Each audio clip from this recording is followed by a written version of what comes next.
Pertama, karena kasus kita ini kan terkait dengan penganiayaan yang terencana.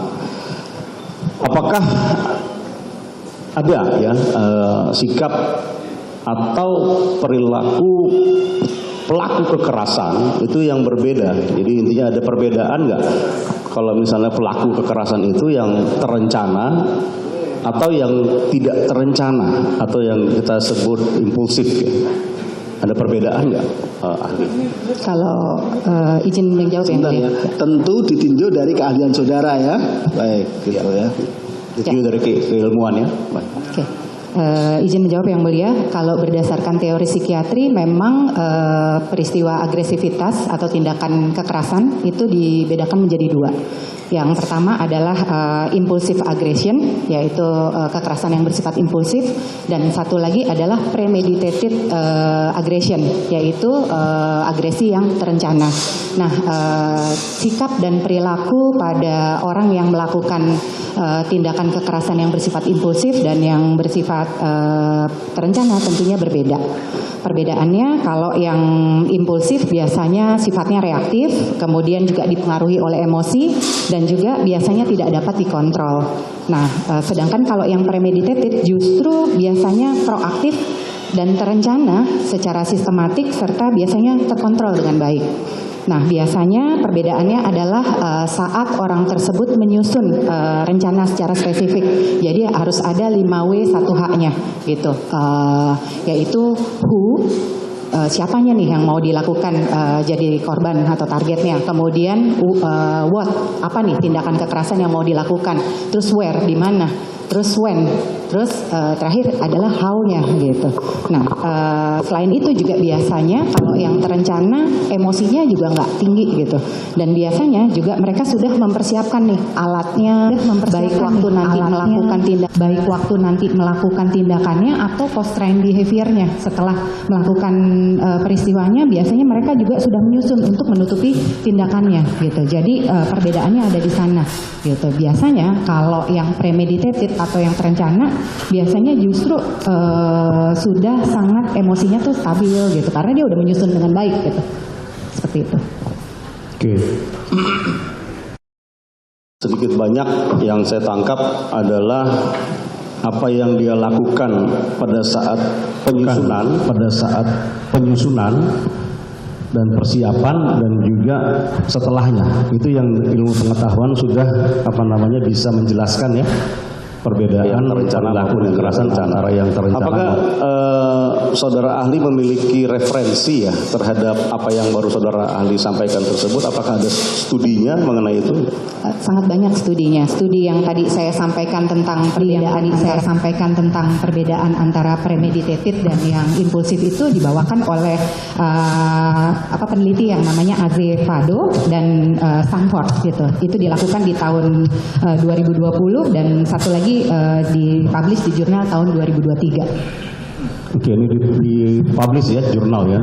Dua-duanya dipublish di Q1 dan itu penelitian dalam jumlah yang besar karena dilakukan pada pelaku-pelaku tindak pidana. Baik. Pidana kekerasan. Baik, saya tadi agak tertarik dengan yang post crime behavior-nya ya, saudara ahli ya. Tadi kan disampaikan yang membedakan kalau yang impulsif tak terencana itu dia malah terbuka ya, lebih terbuka menyampaikan sampai detil-detil perkataannya juga disampaikan. Tapi kalau sebaliknya, kalau yang premeditated justru dia menyembunyikan ya, berupaya untuk menyembunyikan.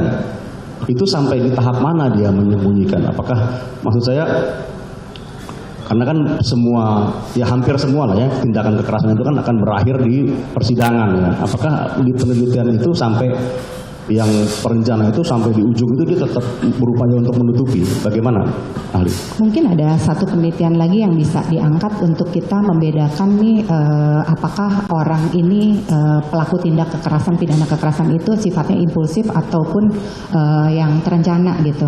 Ini penelitian yang dilakukan oleh Calhoun itu di Amerika.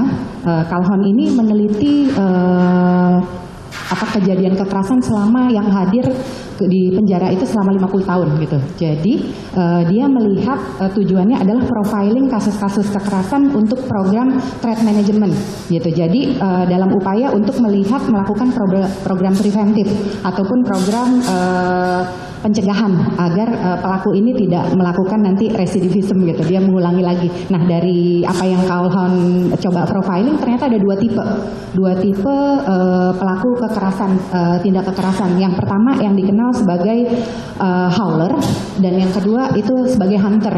Kalau yang howler itu biasanya adalah seorang yang cenderung menggunakan perilaku menakut-nakuti, terus mengancam, mengganggu untuk mendapatkan apa yang dia inginkan dari targetnya. Nah, sedangkan dia tidak menggunakan kekerasan secara langsung untuk dilakukan pada orang yang bedanya dengan yang hunter gitu. Nah, tetapi howler ini juga bisa terjadi eskalasi waktu misalnya orang ini tidak mendapatkan apa yang dia inginkan. Jadi yang awalnya hanya ngancem, awalnya cuman bluffing, wah lu misalnya kamu saya pukul nih, saya bunuh nih, kalau lu ngomong aku atau apa, itu ada yang seperti itu dan itu yang namanya howler tadi. Nah, bedanya dengan hunter itu mungkin masuknya premeditated nih. Jadi dia biasanya justru tindak kekerasannya itu dengan perencanaan yang terstruktur. Jadi ada langkah-langkah yang harus dipenuhi.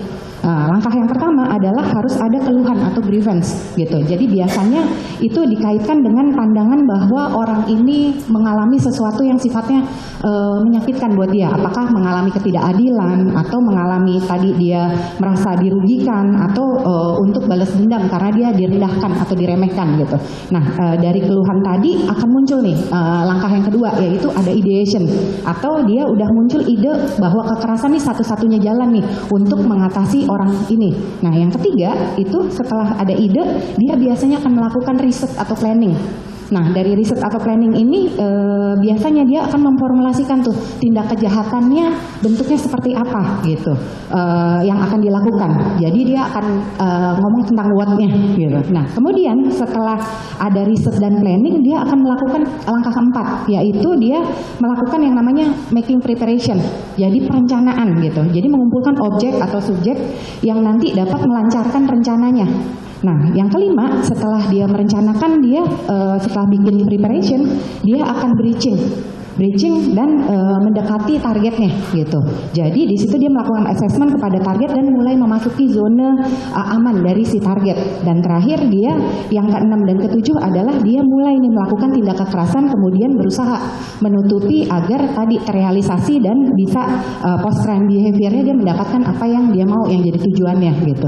Itu biasanya pada yang hunter gitu. Dan biasanya hunter ini tindakannya agresif dan juga memang bukan sesuatu yang sifatnya spontan gitu, dan juga biasanya terencana dan emosinya terkontrol seperti itu.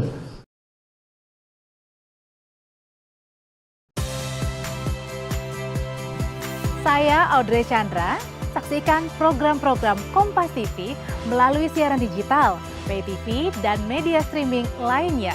Kompas TV, independen, terpercaya.